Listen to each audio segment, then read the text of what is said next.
This is CIVITAS. Where will you be for the revolution?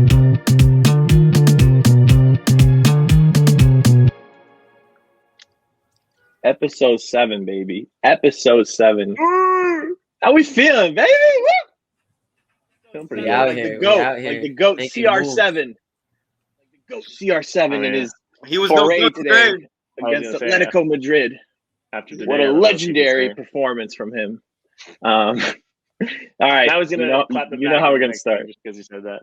You know how we're gonna start. What you got on, Joel? Let's start with you, bro. World War III is brewing. I see you're I guess we adding always some. start with me. So I thought I'd mix it up a little bit. In my travels around Asia, I picked up a jersey in every country I went to, including the People's Republic of China. And so I thought I'd get a little number. There's no one on the back, although I don't know how many people would recognize. Okay, so you're declaring from the story though, because you went to Hong Kong, even though you had a little detour in China. No. I worked in Hong Kong for like a summer, and then I also went to China on a business trip, I guess. And then copped a jersey there in like some underground like market. This jersey was like $5. is awesome, but it's great quality.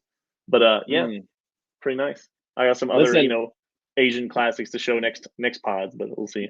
This isn't going to help us beat the communist allegations from a couple months ago. That was because you went on an Albanian rant. But anyway, it's crazy. So you're declaring for Team Russia. You're declaring for Team Russia? I'm not declaring anything. No, that's what it seems like.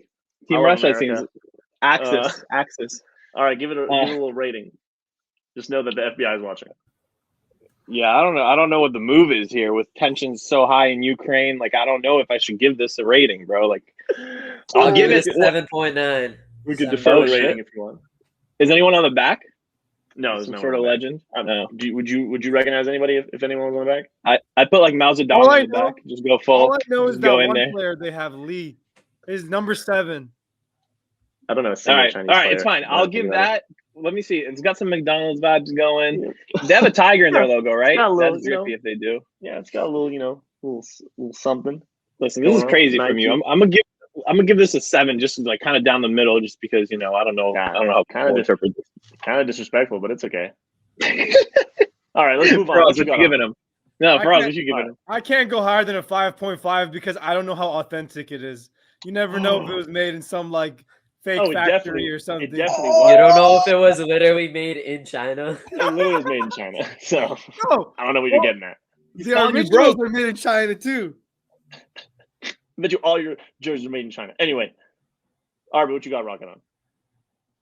Come on.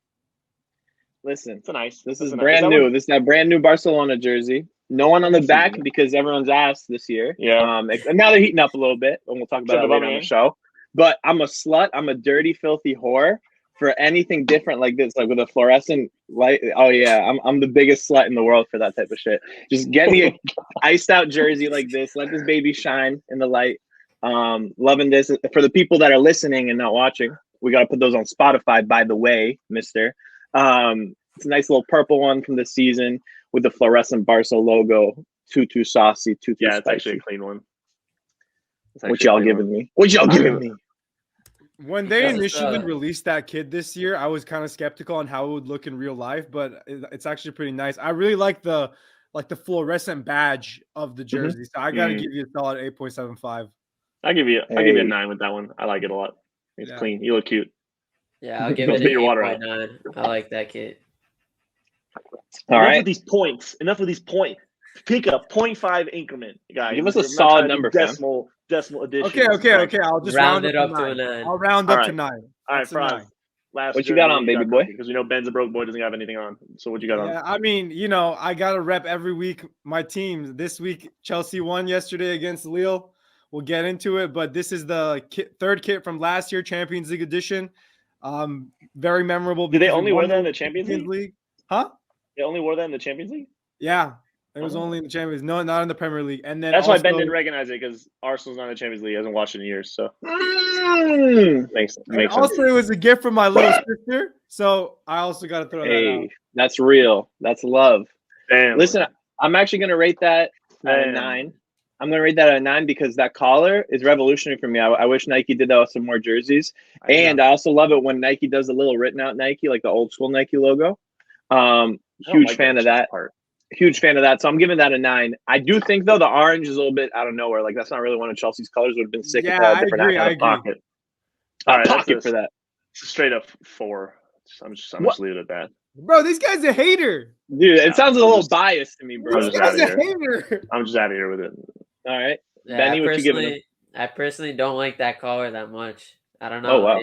It looks more like a football, like an American football collar or something. I don't know. Yeah, I don't like the collar. Bro, it looks exactly like your little turtleneck sweater. That's what it looks like. I might have to lower your rating for that. I'll give it a 7.5. All right. Sounds like I'm walking out of here with the W today. Yeah. Thank you. Thank you, Barcelona. Might go get this kitted out with what's his name? Adama Traore on the back. You never know. Go get Memphis Depay, bro. He's always drippy. Yeah, but he's like kind of dead, bro. Like, where's this guy at? Where's to Memphis? Phone home. Stronger than ever. All right, let's start with some CIVITAS news. Yeah, a lot's been going on behind the scenes, in front of the scenes, all over the place. Let's start. Let's start up. Benny, get us started with some CIVITAS news. What's going on, man? Yeah, I'm excited. We made a lot of internal decisions about how we want to proceed. We had a potential, accelerator that we were thinking of being a part of, but, realized it was best for the organization, best for the growth that we move forward without it because, we are in the early stage of this and we do know what we're doing. And it's just about kind of taking action and implementing what we have in mind. And if we do that, we can definitely outpace and not have to give up anything in terms of just being part of this accelerator. And, at the end of the day, we still have that opportunity later on and we'll discuss it later on, but we're in a good place now to continue doing what we're doing. So, I'm excited for what we have in store, but in the meantime, we have a FIFA tournament that we are announcing from 2 weeks from now. What weekend is that? This March 6th weekend? Yeah, March 5th to 6th. Yeah, so we're going to be releasing signups for that as soon as possible. I think in a few days from today, which is the 23rd of February. So stay tuned for that on all our socials. And then besides that, we have some more guests planned for future podcast episodes, which are going to be great to bring on and to really show how many people we want to have on board as part of this community. Also, like different areas and stuff. Trying to talk to some ex-ballers, not ex-ballers, current ballers, like professional players, some people in the crypto space. Some more, just personalities like we did first guest with Dono and stuff. So we got some stuff cooking. I was going to say to touch on kind of the accelerator whole proposal, though. I think it's also good that we're, delaying it a little bit if we do decide to do this so that if we, want to make a decision that really impacts the whole team or the whole, community as a whole, we can kind of rope in everyone else once we have, a bigger following or a bigger, integral team that's really, doing stuff on a day-to-day basis. And so rather than just deferring the decision just to us, it's a pretty big decision early on. So I thought that was also something that we collectively thought was maybe a better, path. We also really want to blaze the way. We don't want to be just one of the many football DAOs, and more are going to keep popping up. We want to be CIVITAS FC first and foremost before anything else. We really want to revolutionize the game and just the way that DAOs even operate. A lot of things are done through Discord currently in the DAO systems. We're even looking at different ways to approach it because, sometimes Discord isn't the best for everybody. So we're always going to keep thinking. We're always going to keep striving to do things differently. And we felt that, if we joined the accelerator at this point, we might even just kind of go into like that hive mentality and maybe approach things the way that other people are approaching it. This way, it's really, our personality and our insight. And we're really just going to try and do things a different way and just pave that way forward. So I think it's going to be awesome. And again, it's always on the table and we're happy to work with anybody at any time. But this is just what's going on for now, Absolutely. Right. Little by little, baby. Anyway, you want to talk about the predictions that we had this week? Ooh, yes, sir. Yes, sir. So I don't know if you guys have been keeping up with the Discord or not, but we've got little predictions that we do weekly for Champions League right now. Gives you a chance to win tokens. Last week was last week's set of Champions League matches. This week we have the new set. So I hope everybody is participating. You can win up to 25 tokens in those. And I don't know how heads have been doing. I don't know if you guys have been doing well or not. My predictions are a little bit on the ropes right now with Inter kind of shitting the bed. You kind of did that yourself, so. And Real Madrid. I still think Real Madrid can get it done, but we'll see. We'll see. Next week's going to be really interesting for this. But we also want to want to open it up to, now that the Premier League race is so close, we're going to get to that. But, open up a top 4 predictions, maybe a relegation, Serie A, for example. We can do all top 5 leagues, maybe not League One, because who cares at this point? No, it's a runaway. That's why. Exactly, that's what I'm saying. Maybe it's crazy because they have 3 of the top players on one team in Ligue 1, and nobody still gives a fuck. That's kind of wild to me. They got Neymar, Mbappe, Messi. I don't know what else they need to add to that league. And something we've been noticing as a general, if you're listening to the podcast and you're a community member, but you're having difficulty maybe operating and figuring out your way through Discord, send us an email at CIVITASFC.com. We have our emails and our socials linked. DM us, email, anything, so we can help you out, get to the channels, get access to these predictions or anything like that. I think there's a lot of people that haven't done the verification, but are just kind of sitting there. Do the damn verification, folks. Do the damn verification. Unless you're all robots. No, you're real. Oh, are you a bot? Are you a bot then? Yeah. But in order to join the FIFA tournament, you guys will have to be on the Discord. So make sure you're on the Discord if you want to be in the FIFA tournament. Or no FIFA for you. All right? You can go. No money for you either. We're going to do a cash entry fee. So yeah. Can't showcase your skills. Small one, but all right, let's get it cooking. Let's chat some crypto. What's going on, Faraz? You got a story for us today, my man? Yeah, I mean, we're at episode 7 now. I think each episode we've had a different, unique little, chatting crypto section, maybe more on the micro scale and real world application. Today, what we want to do is kind of put all the things together in a virtual place, which is known as the Metaverse. And what brings me to this is a recent story that I read earlier in the week regarding Manchester City, Joel's favorite club, and their partnership with Sony Technologies and their subsidiary company, Hawkeye, in releasing the news that they're going to be building the Etihad Stadium within the Metaverse. And their main role or goal is to allow fans to watch games virtually within the Etihad. What'd you guys say? He said fill their stadium. Their main goal is to fill their stadium. No, but what they're trying to do is allow fans to watch the games in the Metaverse virtually through an Oculus technology or any other sort of technology that they have. Now, Hawkeye themselves, like I mentioned, they're a subsidiary of Sony, and they actually have a present history within soccer and sports in general. They actually, I think, were one of the main technology companies that implemented goal line technology back in 2012 when that came into play. They kind of started that application, and they also have they integrate with different leagues around the world to have real-time video replay systems. And I think they have some sort of role in VAR as well. So they have some sort of history within this, and they kind of know what they're doing. Yeah. What Manchester City on Friday of last week actually signed this 3-year deal with Sony, and they have representatives come to Manchester, I think, this week, and they're actually measuring up the different dimensions of the stadium and trying to get this into into the works as soon as possible, because I think their main goal is just integrate their fans more and to allow as many people to watch the game as possible. So how do you guys think this will play out? Because this is sick. This could be game changing depending on how deep it goes. I could just be on my couch and then all of a sudden I feel like I'm there, and it really helps with the global aspect of the sport. You know what I mean? Sure. So all those support your local heads, they can go cry now because everyone's local to wherever they want to be now. If you love your team, you can find a way to get there. These teams, especially these big Premier League teams, like in other leagues as well, they're so international at this point. It's but you obviously don't have that connection of being in the stadium during match day. That's why people travel halfway across the world and spending thousands of dollars to do that. So now this technology that's becoming more prevalent every day is just leading the way to allow fans to feel more connected with their clubs, which is ultimately what we're trying to do all in all. So it's a really cool story that just ties into the whole kind of theme of what Civitas is trying to do.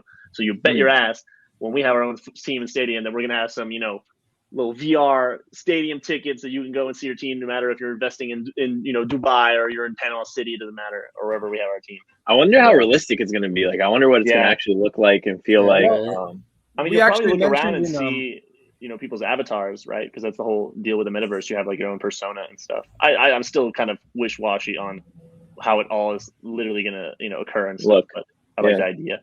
In episode 4, we actually kind of, when we were talking about Barcelona, I mentioned the Chinese technology company Tencent and their partnership potentially within the sponsorship deal. Their actually main goal is to use Oculus technology, which is the most famous VR technology right now, and connect that through the metaverse. So when you're sitting down and you go into the metaverse with your avatar, you connect your Oculus, and it'll transport you directly to the stadium. Now, I don't know how you get which seat you want or what visual. I mean, does it matter at that point? I guess. Am I gonna be able to see Ben in the stadium? Like, can I go sit next to Ben and eat like a dirty English muffin, like a dirty corn muffin, whatever they sell at the stadium? I mean, I'll do you one better, bro. But I think the whole idea is that you would sit in like an actual seat, and then you'd look to your left and right, and you'd like see other people in their avatars. Which I'll do you one better though, Rocky. Well, do me something. They even have like their main goal, Man City, besides just watching games, is they're trying to have even more interaction with players. So one of the things they could do is have one-on-one interaction, like a meet and greet. Like you want to meet and greet Kevin De Bruyne or Bernardo Silva per se. You can put on you be in the metaverse, put on your Oculus technology, and like have him appear. And I don't know through what system or what technology they're going to use to have the communication, but that's another thing they can implement through. That sounds a little weird in my opinion. I'd slap the freckles off that freak Kevin De Bruyne. I'd slap his freckles off his. All I know is if this happens, especially in Manchester City, I'm gonna buy an Oculus. I'm gonna pull up to every game, with my avatar, and it's gonna be sick. How much does an Oculus cost right now? I don't know actually. So if anyone wants to, fund me, a few $100. But how many $200 is nothing. What? That's all it costs? Yeah. To watch games forever? Is there gonna be like a ticket fee to go to the virtual Etihad? Do you have to pay a virtual ticket? Yeah, for sure. I believe so. Yeah, for sure. Okay, that makes sense then. I was about to say, damn. But how many times have you guys been sitting at your home and you're like, damn, I wish I was in the stadium for this game? Of course. This all the time. sort of technology it will allow that to happen.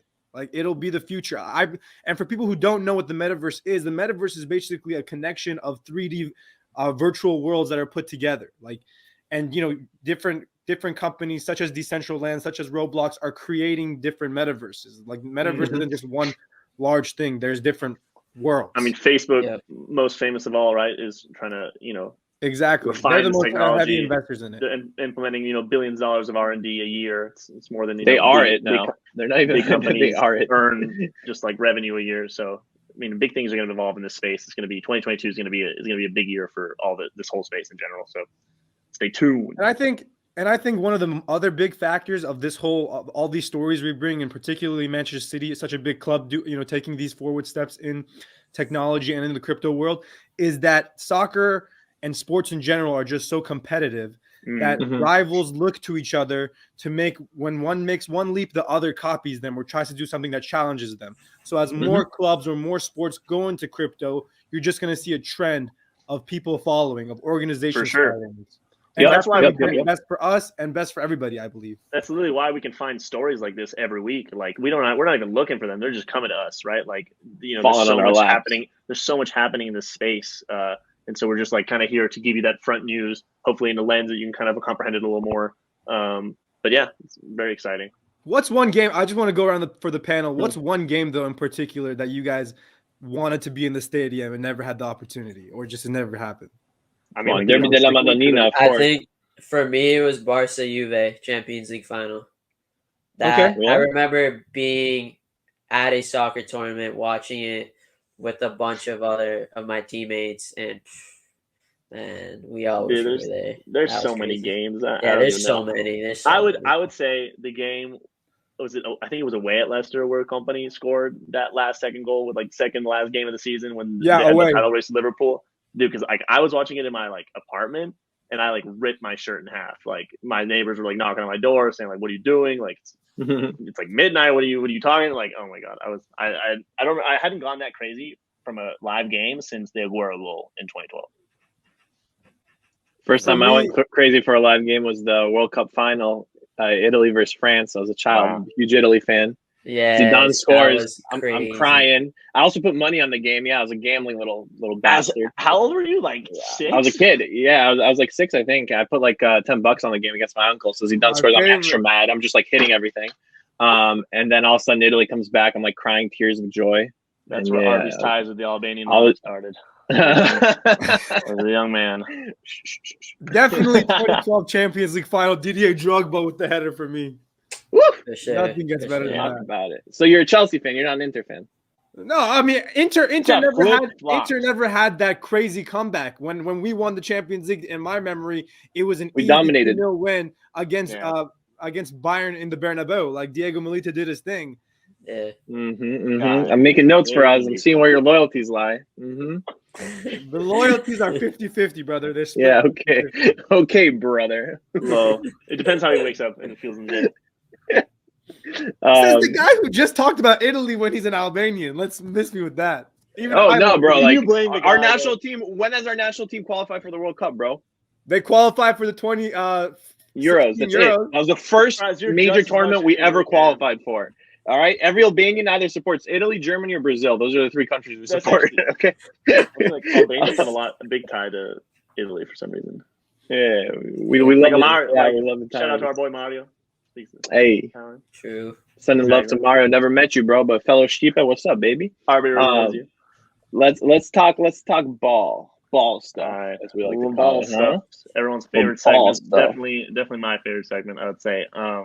We just finished watching the rest of these Champions League, finished the first leg of the round of 16. I'm going to skip over those for now because it was a little lackluster compared to the first week. It was back, it was hype. The games were just unarguably, in my opinion, just bigger. I think the biggest talking point this weekend, which pains me to say it, is that Spurs Man City game at the weekend, which completely just blew the title race out wide. Is it? Open? I mean, especially with Liverpool dominating Leeds, winning 6-0 today, played their game in hand, 3 points ahead of City, only 3 points ahead of Liverpool with that game to play against them at the Etihad, April 9th. Book your fucking calendars. It's going to be a game and a half. Really trying to go to it. We'll see if that happens. But I don't know.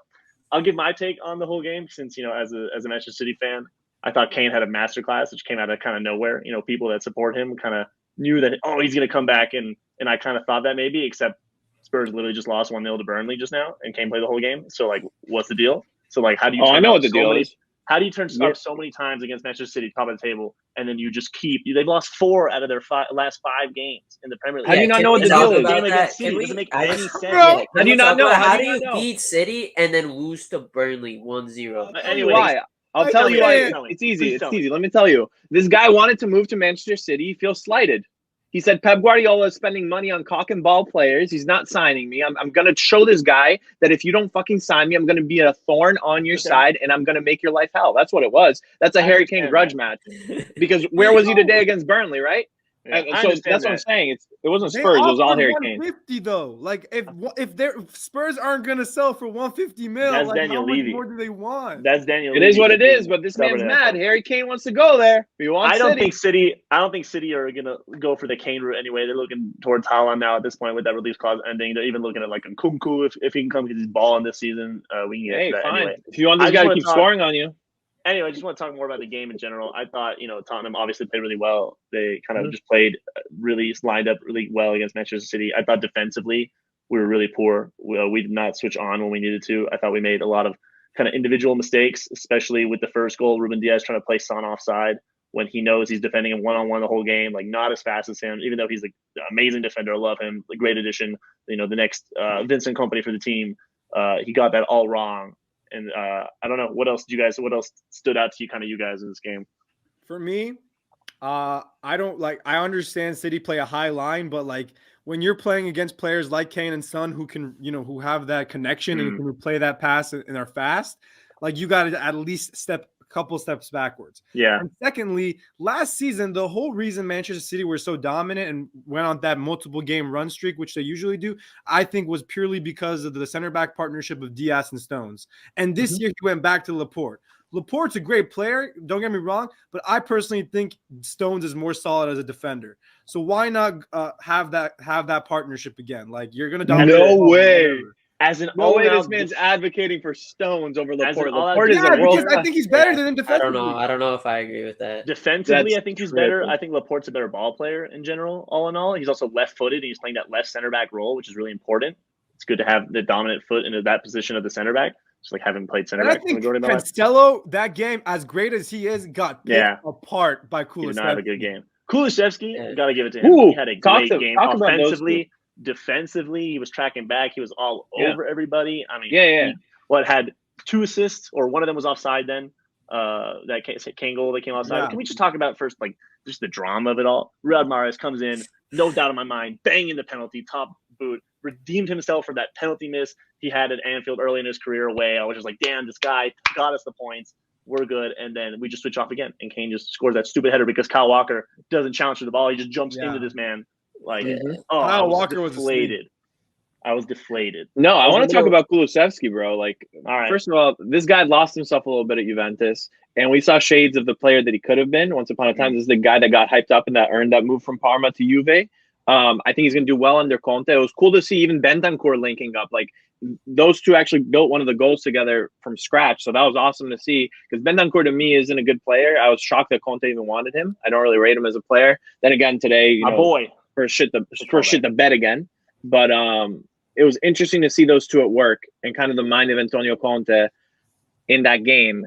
And then, but again, I think it was heavily influenced by Harry Kane's hatred for Manchester City right now, or maybe his love for them. Like he just wants to join them. For the first goal, that ball that he played one time in, like what Lloris gave it to somebody just played it into Kane, expecting nothing, and just boom, completely switched it, reversed, caught the whole City backline sleeping. Like, I was like, wow, if we had him this season, there would be no title race right now. We would be in the clear without a doubt in my mind. You guys would win the quadruple record, like, easily. It's almost like what could have been. For a moment, can we shed light on Antonio Conte? Like, for our recent listeners, this is recorded right after the Burnley loss they had on Wednesday. Yeah, it's weird having that take right after they just went and shit the bed, right? But like I don't understand. Yeah, I understand. If you listen to the press conference, he's totally shit on the Spurs, the organization, as he should himself. He literally said, I need to reevaluate my life and my position in this club. I need to reevaluate the players. I think Sean Dice. For us, bro, Conte has coached two of your teams. Why are you so shocked? This is classic Antonio Conte. Because he's smart enough to know when he got the job or signed the dotted line that, hey, I'm going into Spurs. Daniel Levy is a cheapo, okay? Maybe he's not going to spend the money. I only have these nice facilities. I shouldn't expect much. And yet he comes out and acts like a lunatic like he usually does. He's it's because he is a lunatic. Like, and that's also what was so weird about the Spurs move. Why did it happen? That's my question. Because he didn't have to do anything. Yeah, I just don't understand. I never understood when it happened. That team is not built for his football, number one.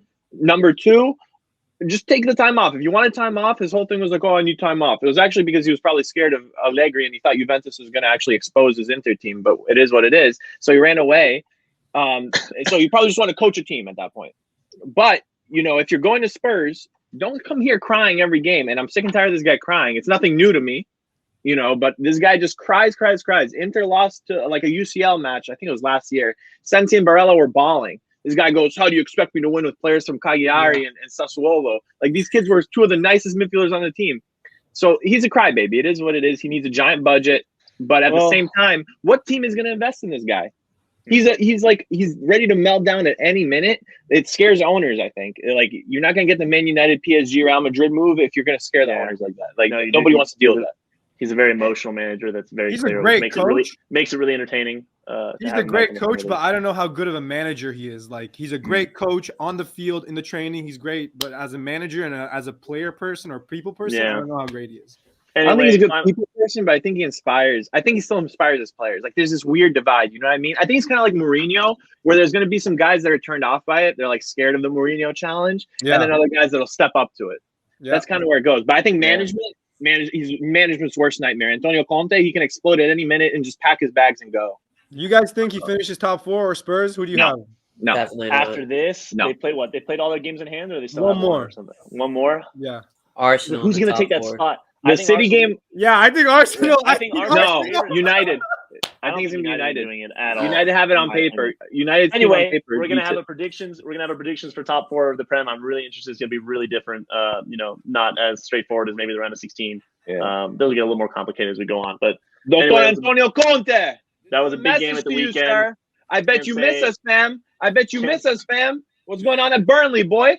What's going on at Burnley, boy? A little bit, but anyway, like I said, April 9th. That was an anomaly. Oh my God, April 9th or 10th. City, Liverpool at the Etihad. Mark your calendar is going to be probably the game of the season, domestic game of the season. Anyway, moving on to around the continent, we had some interesting games in Serie A, which I want to get your opinions on. Seems like nobody wanted to get a leg ahead in the title this match week. Into losing to Sassuolo, who are in fair, a good team. Milan tying against last place. I have it to write it down here because I'm not that familiar. Salernitana. Oh no, that's you're not familiar. We almost bought these fucking guys. I forgot. Yes, no, I forgot. We bought these guys. I put my dick on the table. They didn't want it though. Crazy. Atalanta, Lazio, Fiorentina, and then Napoli also tying against Cagliari. How would you guys feeling after that Inter game? Listen, it's great TV. It's great TV right now. Serie A is probably the most interesting league to watch in terms of the title race.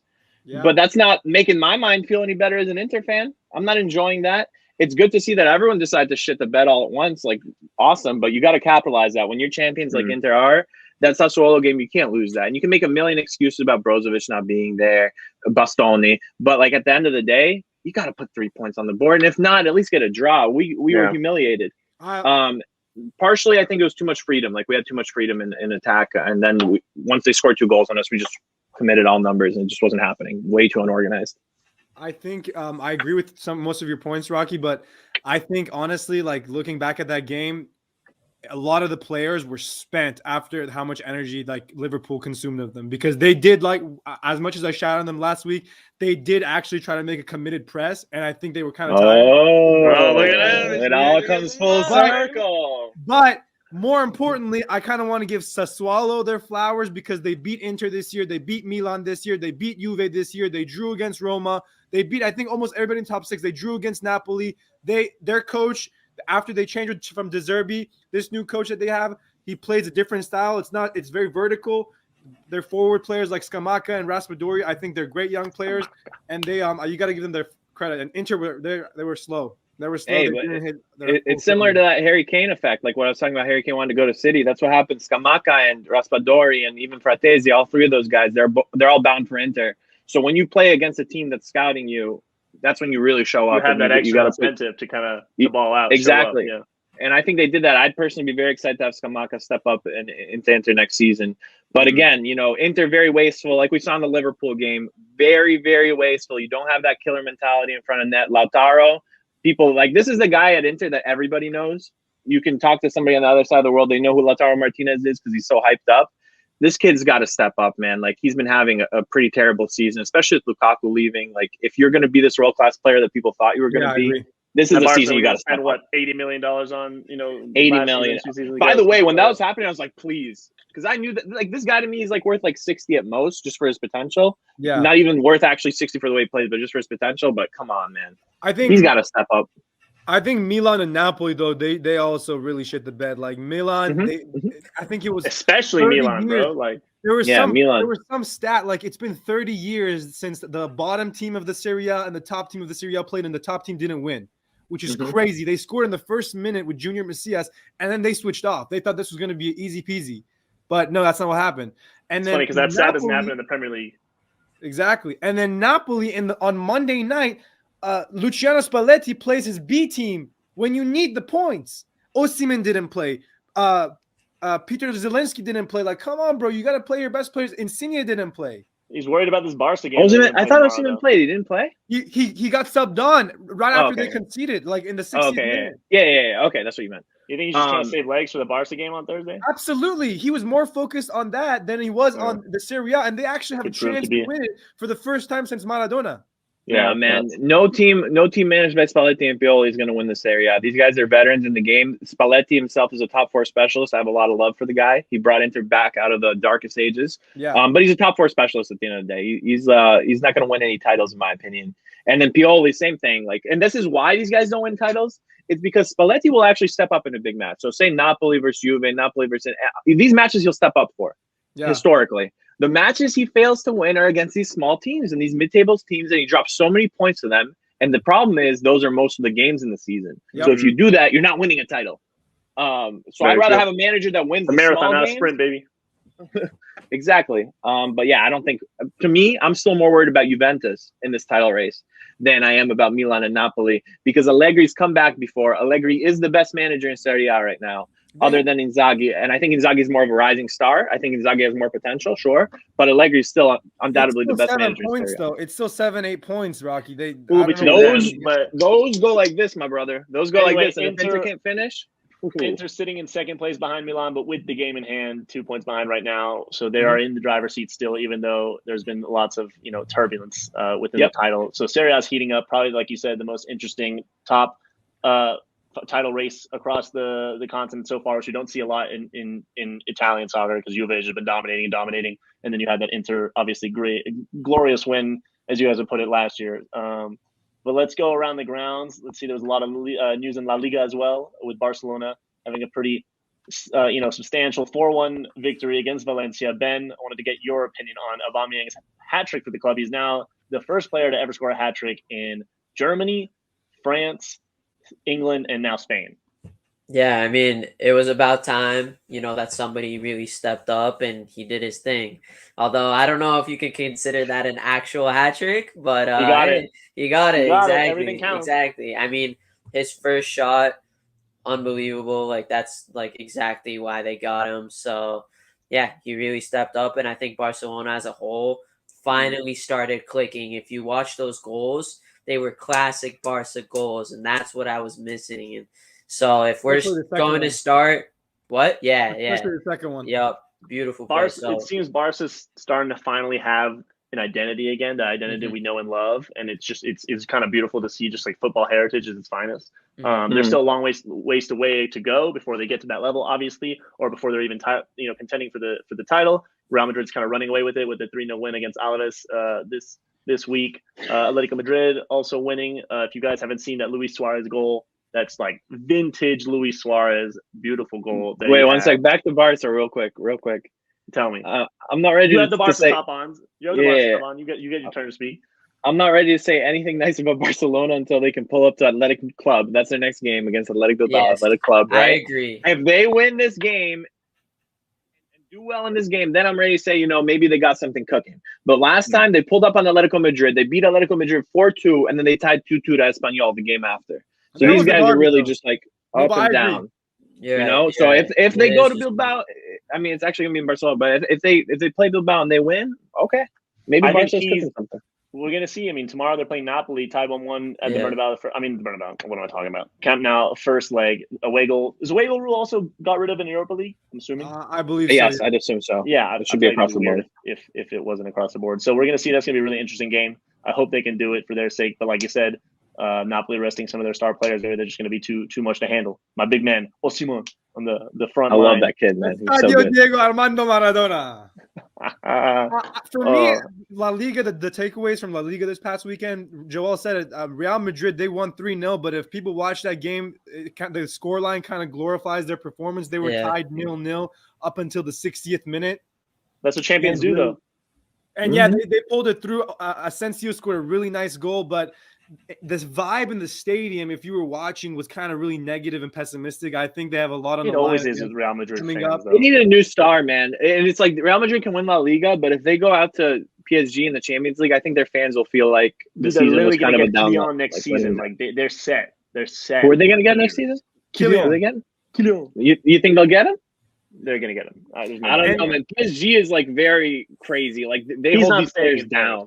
Verratti's been like a captive over there. Marquinhos isn't going anywhere. We had this conversation last pod, I remember, but I don't think there's anything kind of going to go in between that now. And secondly, man, we'll see if they win a Champions League. I thought we're going to about to touch on Sevilla, yeah.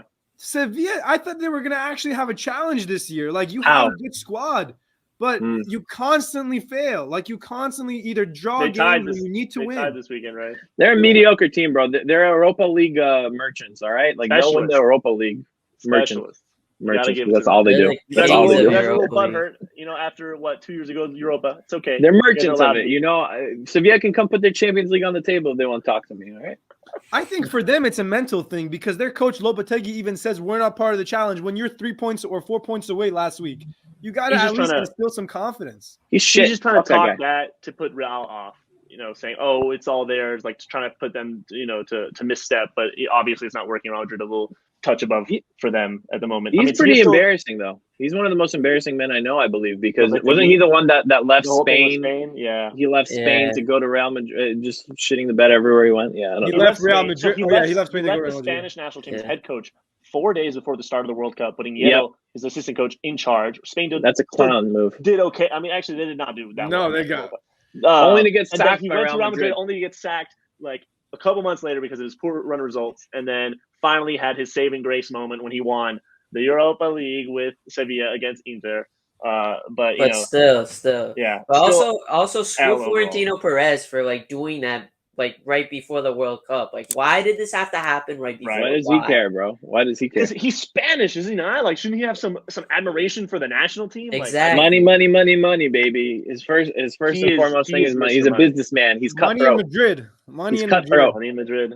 All right. Anyway, one more question though. Do you me. guys like? For me, I think that the top three is kind of set in La Liga. Betis, Sevilla, Madrid are all going to get a spot. I think the battle is between Barca and Atletico. Who do you think is going to edge it out? Barca's going to get it. I don't think Betis is a lock, bro. For me, they're a lock. I think you think they're a lock? They're a lock because Barcelona is 4 points off of them, and then Atletico Madrid is also 4 points off of them. So I don't know if Betis, it could just end up being the big teams.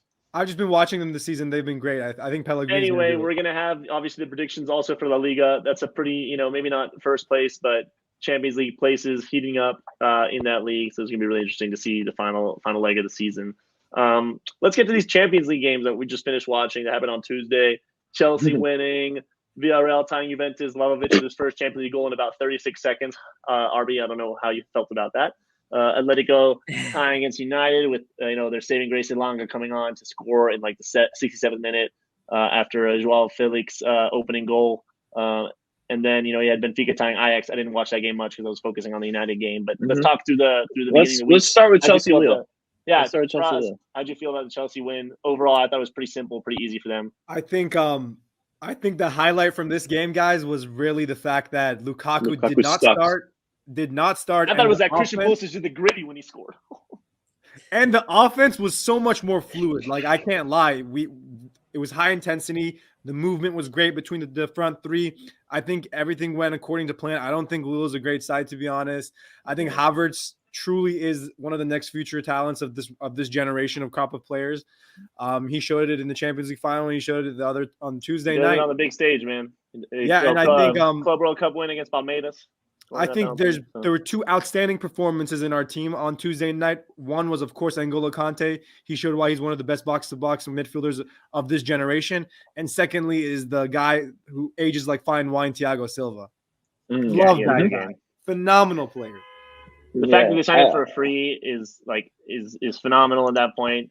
Looking around, Manchester United probably scratching their eyes out of it and at least look at him a little more. I think we gotta. I think our goal should be the semifinals at least. Like despite even whoever we draw, so we'll see. Yeah, no, I think Chelsea has the quality to get that far. They have the depth to do it. Personally, enjoying Lukaku's downfall, enjoying Conte's downfall. Anybody that stands against me, they will fall. So happy about that.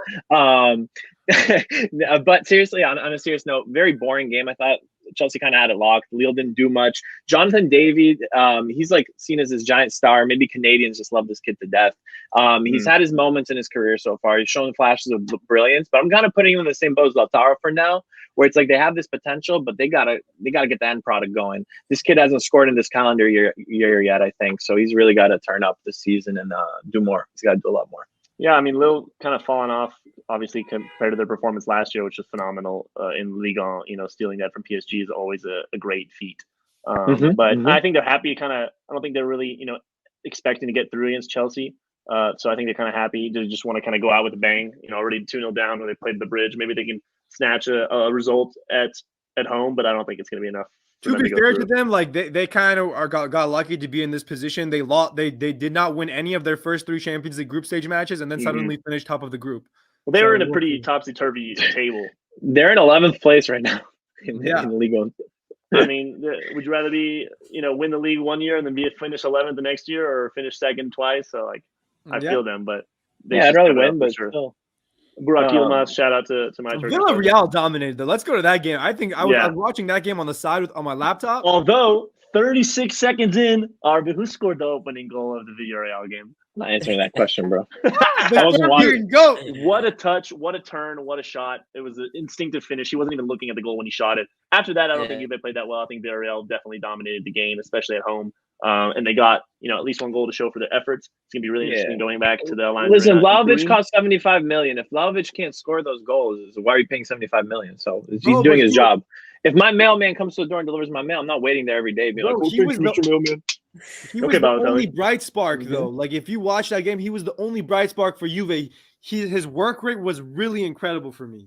I feel like he plays. Yeah. I feel like he plays well, and Dybala plays kind of under him. Why is he not playing more? Dybala, I think, is injured, and this whole season he's had contract issues. I know that. I know the contract. Dybala's an injured wreck, bro. Like, and it's a shame. He's such a good player. He's so talented, but I get rid of him. I get rid of him. He's asking too much money. Where would he go? Inter wants him. Yeah, Inter wants him, but I don't want him. I heard a rumor about Barca wanting him. Barca would be awesome. That'd be a great fit too. Where Barca getting his cash, bro? Money neutral, loaning out money to them. What the fuck's going on? They're gonna sell like 7 players to like be able to pay for this guy's wages or something. I don't even to sign him, to register him, whatever the hell they do. But the Juve Villarreal game, I was a bit shocked, honestly. Villarreal. Okay, don't be so slutty to me, bro. I might kiss you if you speak so beautiful to me. But Allegri to me is a Champions League specialist. He's gone to the finals quite a few times. He's lost to the Spanish teams both times. But at the same time, I was kind of shocked by his performance. I thought that they were going to walk this one. And I know that you had believe in Villarreal. Some of you think that they can get it done. I still think I picked Juve to go through. So okay, good. Then it must be our boy Sosa. I picked Juve. Yeah, all right, good. Okay, it must be our boy Sosa, or else I'm hearing voices. I might be hearing voices. Whose son is going to make the difference? Mark my words, Vlahovic. Pull up. I think he will make the difference. I think they're definitely going to go through this tie. But yeah, we'll see. Moise Kean. No, I'm kidding. Oh my god. Round of 16 in Champions League is definitely not as enticing as a quarterfinal, just because you can have same countries playing each other, and that's where big heads start to clash. I hate. You know what? Let me go on a tangent.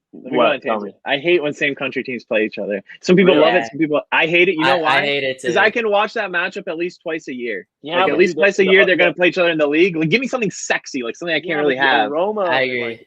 Dude, every time when Barcelona played Real Madrid, that one semifinal, like you were salivating. Barcelona is different. Barcelona is different. I wasn't salivating. I'm like, I can watch this twice in La Liga, then I can watch it in the Copa del Rey. Like, I watch it. I see that game a lot. Through our lifetimes, we did not have a Champions League final, Real Madrid, Barcelona, Messi, Ronaldo is a crime, and it had so many opportunities of arriving. Oh, come on. they all went to the semifinals. I agree with Rocky, for 8 years. It's boring, bro. Maybe I've had some bad experiences because Liverpool knocked us out in the early mid 2000s so many times, and then there was that 1 year, Rocky. What? I've had bad experiences, bro. Yeah, okay. City Liverpool. Oh yeah. You support a fake club. Shut the fuck up. You support a fake club. That's okay. And then that 1 year, Rocky, remember when AC Milan beat us at home, but we got a 3-0 automatic loss because one of our fans threw the bottle at one of their players in 2007? Yep. Yeah. Also, like, that's what the Derby del Madrid is. We're throwing flares at people's heads. Yeah. We're out here. So if you can't handle that, then don't book the match. All right? Don't book the match. That's what that match is. The kitchen.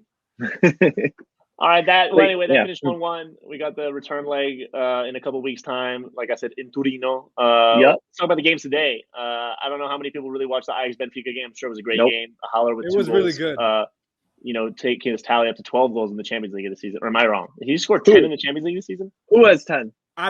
Sebastian Haller. Oh, I love Haller. I love Haller. I was sad when he went to the Premier League because I think he could have went to a better team, bro. Why did he not fit in at West Ham, though? Because I was reading a little bit about it.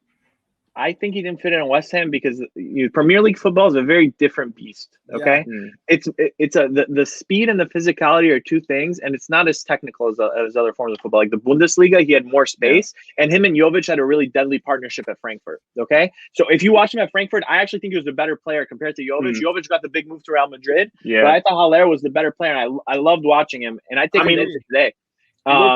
Look at West Ham's striker that they're relying on now. It's Antonio. Antonio is a beast. He is not physically very technically gifted. Yep, he's just a beast physically. But it's just the game. He's their all-time top goal scorer for the Hammers. Anyway, we'll see them in the Champions League next season if they get 4th place. Woo! But yeah, I can't say enough about Haller, though. I love this kid, and I think he can get another big move if he plays his cards right. I kind of think he's overrated, and he takes advantage of the system. So Ajax this year is really talented, and they're good. They're a good unit. This game, I kind of focused on that one more. It was more interesting than the United game.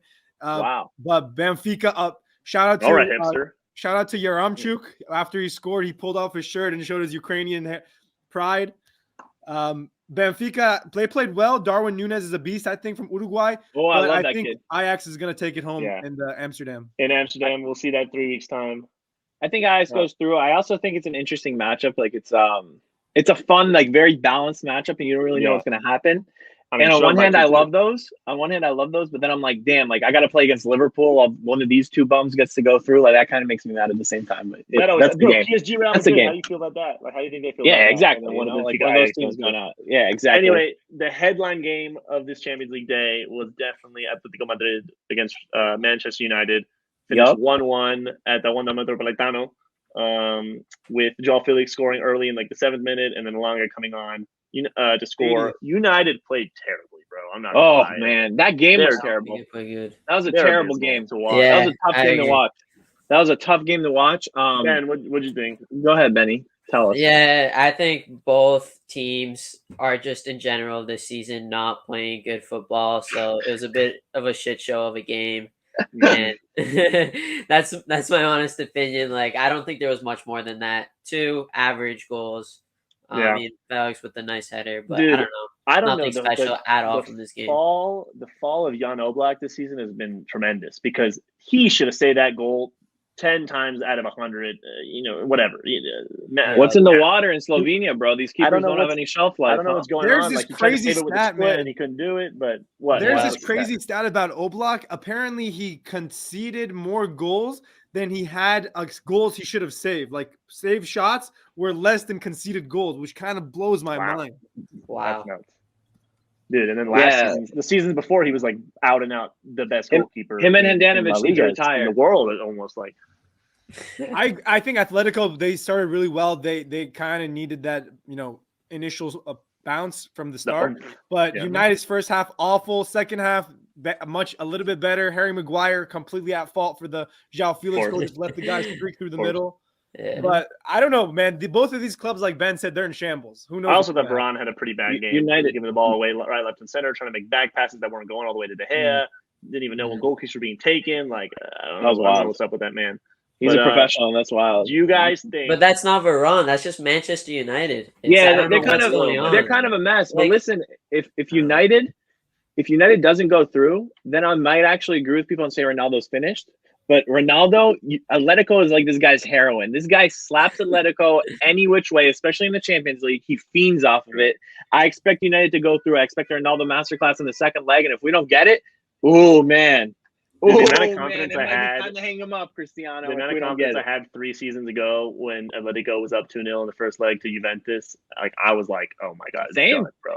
And I remember I was in England at the time, and I had gone to the quarterfinal game, the round of 16, Shakhtar versus Manchester City at the Etihad. It was my first game at the Etihad. I was hyped. And I was just looking. We won like 7-0. I was having a great time. I was freezing my ass off. And I was looking at my phone, and I was like 1-0. Cristiano Ronaldo. I was like, God damn. Like, enjoying the game. I check it again. 2-0. I check it again. 3-0. I left the stadium pissed. Like, oh, man. Well, that game was a perfect storm. Because what happened after that game, I think it was a commentator or one of the news pundits that asked Ronaldo about the game, and he flips and he loses it. And he goes, I have more Champions League than these guys. I forget. He had like a crazy. That was the first leg. Yeah, that was the first leg. That's what I meant. So in the first leg, he goes, I have more Champions League than these guys like have appeared. I don't know. What did he say? Do you remember exactly what he said? He said, I have more Champions Leagues than all of you guys combined or something like that. Yeah. He says that. Simeone also did his cock and ball celebration in this man's face. Yeah, Simeone thought he had it locked too. So what is Cristiano Ronaldo? And this is where we talk about mentality, right? Cristiano Ronaldo had the perfect storm brewed in front of him. He said, I don't even give a fuck. I'm going hard. Pulls up next game, just dominates them, does the cock and ball right back to Simeone, just fucks him in the face. Ball stuff right to Simeone's face, bro. Insane mentality. This guy's a warrior, and I think we're going to see more of that. 3 years ago, man, and I love Cristiano, and I kind of predicted that he would do that game. I don't see him. You didn't predict him to do that. I don't see him pulling a hat trick this game, or even scoring 2 goals. I think I don't think he'll pull a hat trick, but I think he's going to score a goal. I think he's putting United through the next round. I think United goes through. We'll see how it goes, dude. Cristiano Ronaldo, for those of you who not known, he has knocked Atletico Madrid out of the Champions League 5 of the last 7 Champions Leagues. Is he going to make it 6 or 8 this year? We will see in 3 weeks' time. He has 12 at Old What a Trafford. stat. He has 12 goals against him in La Liga, and he played in La Liga for 8 years, and he has 7 goals against him in the Champions League. Just put that in your brain. That's nuts. That's crazy stats. This guy's a stats phenom. Everyone knows that. Obviously, one of the greatest to ever kick it. That's Champions League action summed up. Obviously, some more games around the grounds. I'll just touch quickly. Dortmund, Bayern, and Leipzig combined to score 14 goals against their opposition this week. Even though Bayern were down 1-0 in the first half, only came back in the second half to score 4 goals. Bayern just aren't clicking at the moment. Quick thoughts on that whole situation, guys. Mickey Mouse they're League. playing Grote fourth, which is I think the bottom of the table. They should have won that game by more goals than they did. I think Bayern Munich are kind of figuring things out. I'll reiterate what I said last week. Manuel Neuer is really critical to them. I think he sets everything up from the back. So without him, they're gonna feel it. For the people at home, that just shows you the levels. For us guys, they should have won the game by more goals. They won by 3 goals, by the way. Which is a pretty solid win for anyone. They beat Grote fourth like 7-0, I think, early in the season or something. No, I know, but that's why it's so funny. It's like the standard that people hold Bayern to in the Bundesliga is hilarious. He goes, it's Lewandowski. Anyway, the Bundesliga race is kind of tied up. Bayern running away with like the 56th one in 30 years. Boring. It's kind of boring at this point. Probably the most boring league in the world. They're actually considering changing the Bundesliga to a playoff league winner. I want to get your quick thoughts on that. I personally am a fan of that. The Pro League in Belgium does that already, and they have great success doing it. In my opinion, I feel like having a playoff for the winner of the league just completely takes away the relevance of the cup. And I know you have, the other teams in the lower divisions, competing in that, but just the whole knockout playoff style of that, I feel like there's no point in having a cup at that point. Yeah, no, I think the league is fine, and even the NBA wants to implement more regular season things because they know that during the season, as long as you make it to the playoffs, it doesn't really matter. So I feel like that's to maximize profit. The NBA is huge on that, and I actually dislike that about the NBA. I think there's too many games. I mean, that's that. But with the league, every game is important. I think it maximizes profit in terms of having the league instead of a playoff. Do to stop Bayern from running away with it is to stop selling their best players every season and their best coaches and their coaches and then their coaches' moms and their dogs to Bayern every year. Because then it's just not even fun at that point. Okay, I guess I'll have the hot take on this one. Bring playoffs to the Bundesliga. If any league needs playoffs, it's the Bundesliga. If any league needs it, it's Bundesliga. Badly. I'm very pro playoffs in the Bundesliga, but I just think that's more fun for me personally.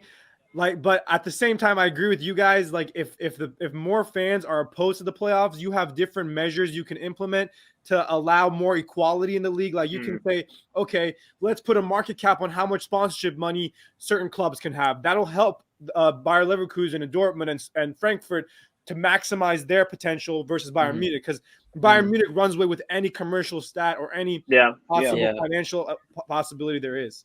Yeah, maybe the fans in Germany feel different, but I'm just like, as an outsider, it's a league that I don't watch too much only because I know what's going to happen. I know that Bayern's going to dominate these games. I think this would make it refreshing. I think it would add a whole new set of eyes. There's nothing like elimination football, like loser goes home, nothing like that.